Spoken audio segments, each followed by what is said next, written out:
Fighting between pro-Russian separatists and state forces had been raging in Ukraine for almost a year when the leaders of France, Germany, Russia and Ukraine met in Belarus this February to hammer out a plan for peace.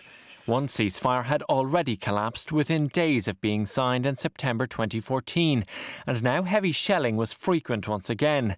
What emerged from the talks was a plan for a full and immediate ceasefire and the withdrawal of heavy weapons by both sides.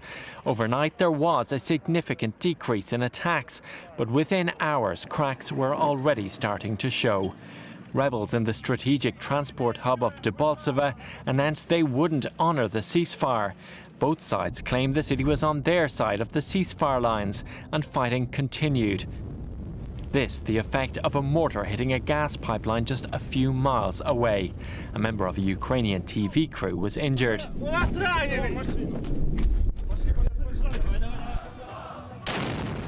Days later, a bomb exploded at a rally to mark a year since the uprising that toppled pro-Russian leader Viktor Yanukovych.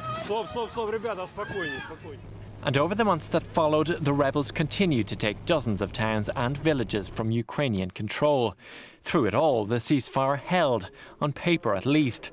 But this month has seen the worst violence since it came into effect 3 months ago.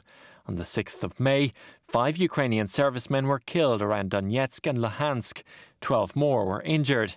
And in the past 24 hours, 3 more Ukrainian servicemen have been killed when, according to military officials, the state forces came under heavy machine gun fire and mortar attack in several parts of the east and southeast. So what now for a peace plan that in practice is not all that peaceful?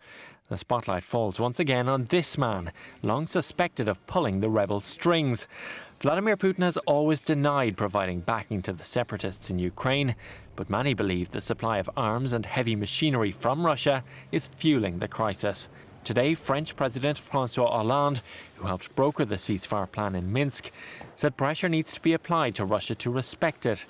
Unless that flow of arms stops, the fighting in Ukraine looks set to continue, and with each new day of violence, hopes that this ceasefire can last fade even further.